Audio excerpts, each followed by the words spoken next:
चाहिए। बड़ी वस्तु प्राप्ति के लिए छोटी वस्तु में कहीं राजी ना हो जाए, पहली शर्त।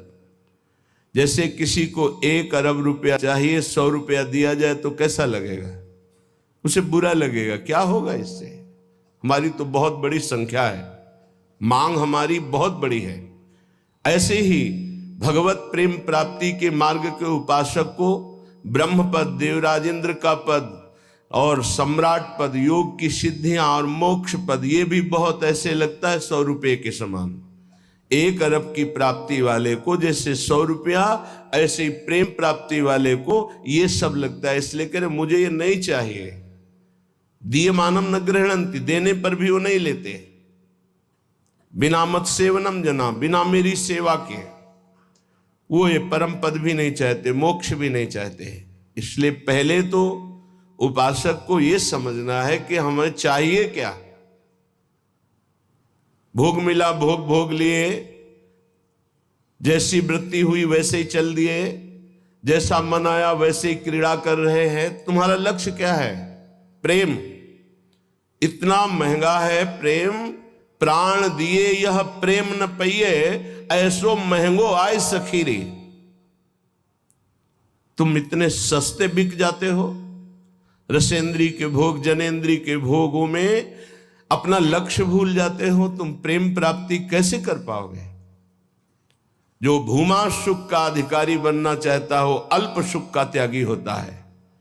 जो अल्प सुख में रमण करने लगता है, भूमा सुख के अधिकार को खो देता है। भूमा सुख परमात्म सुख। जिसकी बुद्धि इतनी प्रवीण है कि हमारा लक्ष्य है प्रेम, तो प्रेम के आगे कुछ नहीं, कुछ नहीं चाहिए, प्रेम चाहिए। वो उपासक बिना किसी हिचक के, बिना किसी भय के, बिना किसी प्रलोभन के वो भगवत प्राप्ति कर लेता है। वो प्रेम प्राप्ति का बस दृढ़ निश्चय चाहिए, फिसलना नहीं है। ये ले लो, ये ले लो, नहीं नहीं, मेरा तो लक्ष्य प्रेम है, इससे क्या होगा? पर ऐसा नहीं है। वो प्रेम तो बाद में मिल ही जाएगा, पहले हमें भोग लेते हैं। बस यही त्रुटि जीवन को नष्ट कर देती है। यही कमी हमारी हमको आगे नहीं बढ़ने देती। नहीं, परमार्थ में थोड़ा भी नाम जप करने वाला, थोड़ी भी साधना करने वाला, उसको अनुभूतियां होने लगती हैं। चल चला चल राह में अनुभूतियों का ले सहारा, कौन तेरा साथ देगा, व्यर्थ में किसको पुकारा। परमार्थ के पथिक का कोई और साथ नहीं देता, उसकी अनुभूतियां साथ देती है। पर अनुभूतियां हैं नहीं तो धन साथ देगा, व्यक्ति साथ देगा, शरीर साथ देगा, रिश्ते नाते साथ देंगे। ये सब काल के गाल में दबे हुए हैं, ये क्या साथ देंगे? कालातीत पुरुष हमारा साथ दे सकता है, वह भगवान, वह भगवान के प्रेमी जन। इसलिए बहुत सावधानी पूर्वक सत्संग सुने और इस जीवन का चरम लक्ष्य है प्रेम। उस प्रेम को हम प्राप्त करने के लिए कमर कसें। क्या ये संतों के पास नहीं जा सकते? क्या इनका अधिकार भगवत प्राप्ति नहीं? नहीं, इनके मन में भगवत प्राप्ति की कहीं किंचन मात्र लालसा नहीं। पद और प्रतिष्ठा, भोग और ऐश्वर्य, नाम और कीर्ति, बस इतना ही लक्ष्य है। इसलिए प्रेम मार्ग के उपासक को कभी इनका संग नहीं करना चाहिए। हां, कोई महाभागवत और पद पर विराजमान और भगवत भजन में लगा हुआ, भगवत प्राप्ति की लालसा वाला, उसका हृदय से स्वागत करना चाहिए। ऐसा नहीं कि कोई हो ही नहीं सकता। अम्बरीश जी महाराज चक्रवर्ती, सम्राट और महाभागवत, बड़े बड़े महाभागवत राजा हुए। दशरथ जी महाराज चक्रवर्ती, सम्राट, ऐसे महाभागवत कि भगवान उनके पुत्र श्री राम के रूप में आए। तो जो भगवान से विमुख है, केवल पद का ही अभिमान रखता है, राजपने का अभिमान रखता है, भोग ऐश्वर्य में घमंड में है, ऐसों का संग कभी भक्त को नहीं करना चाहिए। अभिमानिन ते न्यारे, भूत भविष्य लोक 14 में भये होए हरि प्यारे, 300 व्यवहार हमारो, अभिमानिन ते न्यारे। किमनो भूपई, मुझे क्या प्रयोजन है। एक ब्रज के भक्तों के चरित्र में आता है एक संत की कुटिया पर राजा दर्शन करने के लिए गए, तो वो भिक्षा मांगने गए थे। दूर से उन्होंने देखा बड़ा राजा का वैभव, हाथी घोड़ा सब। लोगों से पूछा है क्या है? बोले राजा दर्शन के लिए। भागे और गांव में गए और कहा हमारी कुटिया में आग लग गई है, जल्दी बचाओ, जल्दी बचाओ। गांव के लोग भागे, वहां गए तो देखा राजा समझ गए। उन्होंने हाथ जोड़ा और कहा महाराज क्षमा चाहते हैं, पर वो महाराज तो भाग गए, ऐसा कहकर वो दर्शन नहीं देंगे, आप चले जाइए यहाँ से। यदि आप अपना मंगल चाहते हैं तो महात्मा को कष्ट मत दीजिए, वो आपसे मिलना नहीं चाहते, आप चले जाइए यहाँ से। वो चले गए। किम भूपै, मुझे क्या प्रयोजन है? जो राजपद के अभिमान में है, किसी भी पद में, उससे क्या प्रयोजन है? अगर अभिमानियों का संग होगा तो अभिमान जागृत हो ही जाएगा। अभिमानियों का, पदाभिमानियों का संग होगा तो भगवद आश्रय छूट ही जाएगा पक्का। ले लो हमारा फोन नंबर, मैं तो आपकी आज्ञा पर चलूंगा, आप केवल फोन कर दीजिए, सब ठीक हो जाएगा। मर गया साधक। जीवन में अन्य आश्रय आना अपनी साधना से भ्रष्ट हो जाना है। एक भरोसो, एक बल, एक आस विश्वास, एक राम घनश्याम हित चातक तुलसीदास। एक ही भरोसा, एक से ही आशा, एक से ही विश्वास, एक से ही संबंध हमारा मात्र आराध्य देव, बस। अन्य का कहीं आश्रय हुआ तो उपासक गिर जाएगा, पक्का गिर जाएगा, और गिरते हुए देखा है। श्रीपाद प्रबोधानंद जी महाराज कह रहे, नु देवादि भिरवा, मुझे इन देवताओं से भी क्या प्रयोजन है? श्रीमद् भगवद गीता जी में भगवान कहते हैं भूतों को पूजने वाले भूतों को प्राप्त होते हैं, देवताओं को पूजने वाले देवताओं को प्राप्त होते हैं। तो देवलोक स्थायी लोक नहीं है, स्वाप्निक है। देवादिभिर्वा स्वप्नैश्वर्योत्फुल्लित, जैसे स्वप्न में आप पहुंच गए, बहुत सुंदर मकान, बहुत सुंदर सुंदरियां, भोग ऐश्वर्य, जब जगे तो कुछ नहीं है, ऐसे स्वप्न का विलास स्वर्ग है। एक अच्छा सुखद स्वप्न, जहां पुण्य खत्म हुए, मृत्यु लोक के विसंति, आग खुला, कुछ नहीं। इसलिए मुझे देवताओं से भी क्या प्रयोजन है? क्या दे देंगे? क्या भगवान की प्राप्ति करा सकते हैं? क्या भगवत प्रेम दे सकते हैं? नहीं दे सकते। इसीलिए कहा गया बड़े भाग मानुष तन पावा, सुर दुर्लभ सद ग्रंथन गावा। ये देवताओं को भी दुर्लभ है मनुष्य देव, क्योंकि इससे हम भजन करके भगवान को प्राप्त कर सकते हैं, वो नहीं। श्रीपाद कह रहे शून्यावलंबीर, कुछ आराधना करने वाले ऐसे हैं कि शून्य की उपासना करते हैं। अरे ध्यान ही करना है तो सच्चिदानंद भगवान के नाम रूप का ध्यान करो, समय सार्थक हो जाएगा। किम वैष्णवैर वापी, वैष्णव धाम वैकुंठ से भी हमारा क्या प्रयोजन है? ये तो सखाओं को पसंद नहीं आया। जब सखाओं ने जाना, नंद बाबा को वरुण के पार्षद ले गए थे, और श्री कृष्णचंद्र जो जब उनको मुक्त कराने के लिए गए, तो जो लोकपाल वरुण ने साष्टांग दंडवत की और अर्घ पूजा और उपासना, वो नंद बाबा ने देखी। मेरे लाला को बड़े बड़े देवता लोकपाल दंडवत कर रहे हैं। और स्तुति जब की तो सुना नंद बाबा ने, तो आके ब्रजवासियों से बताया मेरा लाला तो भगवान है। सखाओं ने कहा क्यों कन्हैया तू भगवान है? बाबा कह रहे थे तू भगवान है, तो भगवान है तो वैकुंठ दिखा। भगवान श्री कृष्णचंद्र जो मुस्कुराए अपने भोले सखाओं की बात सुन, तो ये ब्रह्म हृदय है, स्नान करो इसमें, फिर हम तुम्हें वैकुंठ का दर्शन कराएंगे। जीव ही डुबकी लगाई, पहुंच गए वैकुंठ। वहां भगवान की दिव्य चतुर्भुज पार्षद और दूर सिंहासन में इंद्र नीलमणि कांति चतुर्भुज भगवान श्री के सहित विराजमान है, लक्ष्मी जी के सहित विराजमान है। वो कांप गए वैभव देखकर।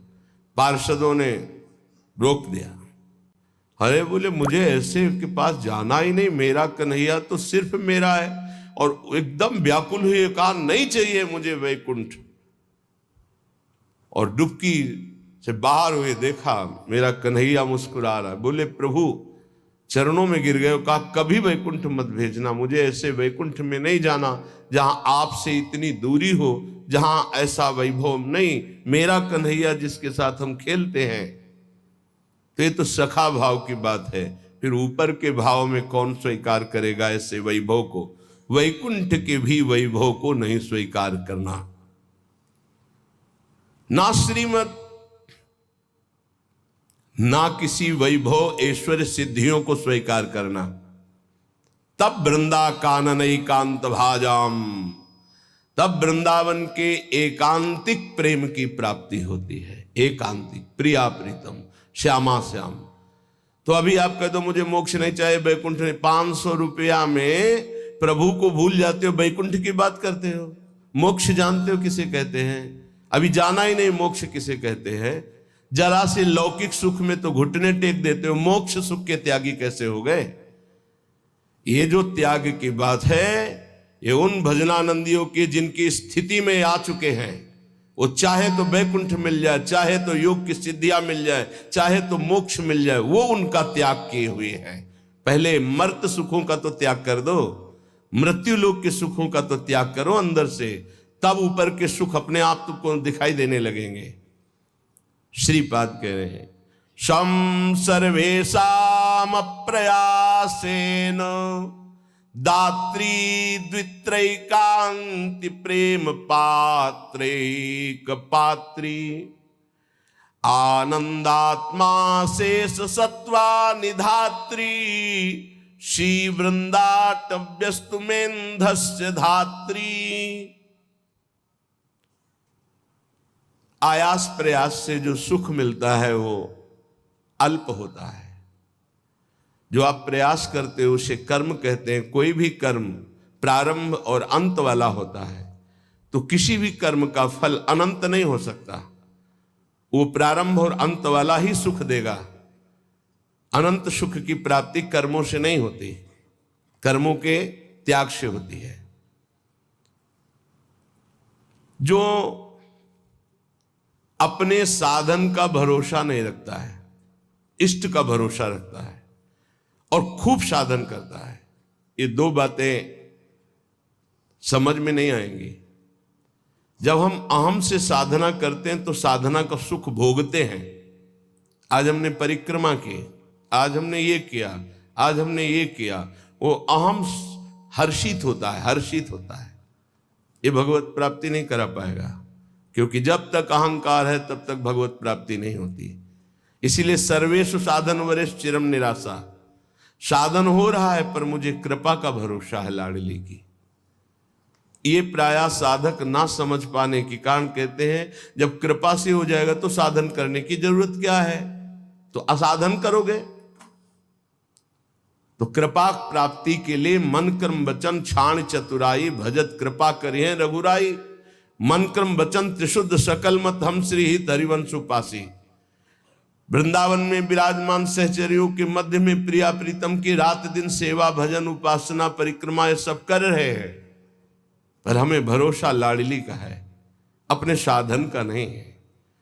इस साधन से लाडली मिलेंगी ऐसा नहीं है, नहीं, ये तो सब हो रहा है उनकी कृपा से, पर मुझे भरोसा है मेरी लाडली अपनी कृपा से मुझे मिलेंगी। ये जल्दी समझ में नहीं आता, जब तक अहंकार है समझ में नहीं आएगा, आगे समझ में आ जाएगा। करते रहो, जब कृपा हो जाएगी, अहंकार गलित होगा, तब ऐसा अनुभव होगा। तो दुत्रैकांति, 2 या 3 ऐसे लोग पाए जाते हैं।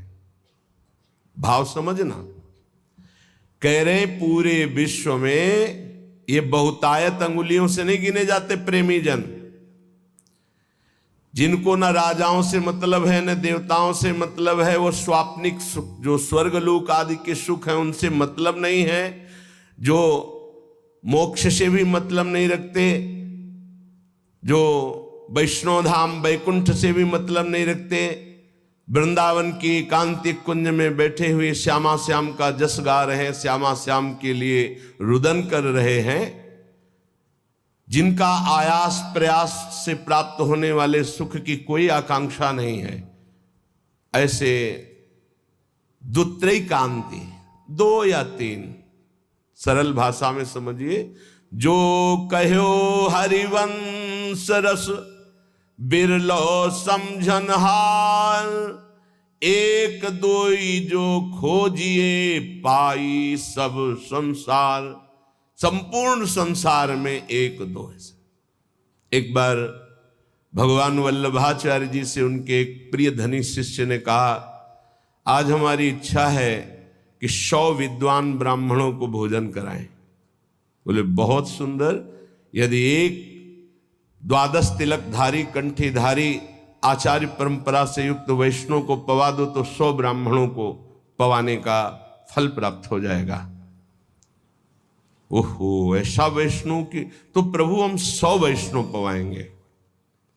तो उनका एक अश्रुपूरित, आंखों से अश्रु बह रहे, शरीर पुलकित है, कंठ गदगद है और नाम में रत है, ऐसे प्रेमी महाभागवत को पवा दो तो 100 वैष्णवों के पवाने का तुम्हें फल प्राप्त होगा। तो बोले भगवान 100 प्रेमियों को पवा देते हैं। तो वल्लभाचार्य जी के आंसू आ गए। प्रेमी 100 नहीं, प्रेमी तो 1-2 ऐसे मिलते हैं। कैसे प्रेमी? यहां शर्त है, जिनका ना राजाओं से प्रयोजन है, ना देवताओं से प्रयोजन, ना बैकुंठ से प्रयोजन है, ना मोक्ष से प्रयोजन, केवल प्रियालाल के लिए तड़प रहे गदगद सुर, नैना सजल दंपति रस रहे भीन, ईगति वृंदा विपिन में फिरे प्रेम तल्लीन। ऐसे प्रेमी जनों का सानिध्य और दर्शन, ये विशेष भगवान की कृपा होती है, विशेष कृपा। श्रीपाद कह रहे दुखान्येव सुखानि, ये प्रेम प्रेम। विद्य यशो जानी कीर्तिम परा, मन्ने था अधमश्च दुष्परिभवान सम्मानवत् सत्तमयी। दैन्यान्येव महाविभूतिमति सल्लाभान लाभान सदा, पापान्येव च पुण्यमस्ति यदि ते वृंदावनम जीवनम। अगर प्रेम प्राप्ति करना है तो दुखों को गले लगाना सीखो, सच्ची कहते हैं। फिर हृदय की बात कहते हैं। जब सब दुख एक साथ घेरते हैं तभी प्रेम के सहने की सामर्थ्य आती, ध्यान रखना। इस प्रेम को भयानक विपत्ति और रोगों से युक्त करके ही सहा जा सकता है, अन्यथा नहीं। ये सबकी समझ में नहीं आएगा, भयभीत मत होना। इसका समन ही होता भयानक कष्ट में। भयानक कष्ट की स्थिति में ही प्रेम का समन होता है। वो चाहे जैसे स्वस्थ शरीर वाला हो, जहां प्रेम का प्रादुर्भाव होगा, भारी बाहरी विपत्ति और आंतरिक, तभी वो प्रेम का समन होता है, उसका पारा चढ़ता है और भगवान को अधीन कर लेता है। ये लिखा पढ़ी की बात नहीं कह रहे, हृदय की बात कह रहे हैं। वैसे भी भगवान ने युधिष्ठिर जी से कहा, जिस पर मैं परम कृपा करता हूं उसका सर्वनाश कर देता हूं। चाहिए परम कृपा? जिस पर परम कृपा करता हूं सर्वनाश कर देता हूं, ये शब्द है। क्या सर्वनाश करता हूं? धन का अपहरण कर लेता हूं, स्वजनों का अपहरण कर लेता हूं, कोई उससे बात नहीं करेगा, किसी काम का नहीं रह जाएगा। तब उसका सीधार्थ भाव मेरे से होता है और फिर मैं उसे निहाल कर देता हूं। हिम्मत हो तो कूदो अखाड़े पे। नारायण अति कठिन है हरि मिलन की बाट, या में पग पीछे धरे प्रथम शीश दे काट। तो आप कहोगे फिर भक्ति करना ही नहीं। यहां चरम सीमा की बात प्रेम की हो रही। श्री कृष्ण का प्रेमी ऐसा वैसा नहीं होता, टिकुली बुंदा वाला नहीं होता, चूड़ी घांगरा वाला नहीं होता, वो परमहंस होता है। इनसे श्री कृष्ण रीझने वाले नहीं। चमड़े की चिकनाहट से अज्ञानी रीझता है, ज्ञानी नहीं, वो तो ज्ञान समुद्र है, सच्चिदानंद। ये जो बहुत बुरी तरह से है, अब वो तो अपने सब दर्शन होते हैं। जब सुबह मंगला में आते तो सब प्रकार के भगवान के दर्शन होते, विराट रूप के, छोटा बड़ा मंझोला रुद्र प्रेमी सब तरह के दर्शन होते। तो उसमें जैसे अब वो जो लाल लाल ऐसे तो बहुत ही बुरा लगता है, ऐसे तो धो के मुंह खड़े हो जाते तो अच्छा लगता। अरे इस शरीर को सजाने से श्री कृष्ण मिलते हैं भैया। बढ़िया रज यमुना किनारे के मुंह में लगा के आते तो दर्शन मात्र से हृदय शीतल हो जाता, निष्पाप हो जाते हैं ऐसे दर्शन से। जैसे कुछ साधक ऐसे करके ऐसे दर्शन मात्र से निष्पाप हो जाओ, क्योंकि वो रज लगी जो शिव शनकादि की याचना करते हैं। कुछ ऐसे उपासक जिनको कहते हैं कि रज लगाइए मस्तक पर भर कर, तो उनको बेइज्जती लगती है। ऐसे पतला और गोरा चिकना शरीर रख लो, इसको रखे रहना, इसकी दुर्दशा होगी। अभी नहीं मान रहे हो ना? नहीं, बाल तो नहीं मुड़वा सकते, बाल नहीं, एक भी शरीर का कोई अंश तुम्हारा ठीक नहीं बचेगा, आग लगा दी जाएगी इस शरीर में जितना दुलार करते हो। मान ले अभी मान लो तो जान जाओगे तो पा जाओगे, फिर कुछ पाना बाकी नहीं रहेगा। मान लो इस चमड़ी और दमड़ी से जिसने अपनी प्रीति हटा दी वही प्रिया प्रीतम से प्रीति कर पाता है। रुपया, भोग, शरीर यही बाधक है भगवत प्राप्ति में, यही समझना है। दुखान्य व सुखानि, इस मार्ग का उपासक दुख को सुख मान करके चलता है। ये बहादुरों का मार्ग है। हम तो धन्यवाद देते हैं कि आप ऐसा सत्संग सुन रहे हैं, नहीं तो प्राय इतना दान करो तो ये मिलेगा, इतना करो तो ये मिलेगा, यही सुनने के लिए तैयार है। लेकिन ये आप सुन रहे हैं, हमारे ऊपर बड़ी कृपा कर रहे हैं, क्योंकि आप सुन रहे हैं तो सुनाने का उत्साह बढ़ रहा है, नहीं इसे सुनने की योग्यता खो दी है। आज हमारी समाज सत्य सुनने की योग्यता खो दी है, क्योंकि अंदर मनमानी आचरण तो कौन सुनेगा इनको। शास्त्र रखे के रखे रह जाते हैं। सुनाने वाला चाहता है आपका मनोरंजन, हो आप चाहते हैं अपने मन का मनोरंजन। दोनों के तार मिल गए तो तालियां बजती हैं। यहां तालियां नहीं बजा सकते हो, यहां मन को बजाना पड़ेगा, यहां मन को भंजन करना पड़ेगा। और यहां बैठ के सुन रहे हो, इसका मतलब बड़ी कृपा है आपके ऊपर। जब द्रवई दीन दयालु राघो तो साधु संगति पाइए। दुखान्येव सुखानि विद्य अपयशो जानी कीर्तिम पराम। ध्यान से, प्रेम मार्ग के उपासक को जब दुख मिलता है तो सुख की प्राप्ति होती है। पक्का पर यह समझ में नहीं आएगा। भारी जब दुख की, आप क्या समझते हैं, भारी दुख की स्थितियों को देखा गया, तब जाकर के उस परम सुख में चढ़। ये बहुत वैज्ञानिक तरीके से अनुभव की बात कह रहा हूं कि पावर चाहिए ऊपर चढ़ाने के लिए। जैसे कोयला झोंका जाता है, उससे अग्नि बनती थी, तब इंजन में पावर से वो रेल चलती थी। बाष्प भाप जो है बटलोई के ढक्कन को उठा दिया, उसके ऊपर उसने 100 ग्राम वजन उसको उठा दिया, फिर आधा किलो वजन रखा उसको उठा दिया। उसी से उसको लगा कि इससे तो बहुत बड़ा कार्य किया जा सकता है।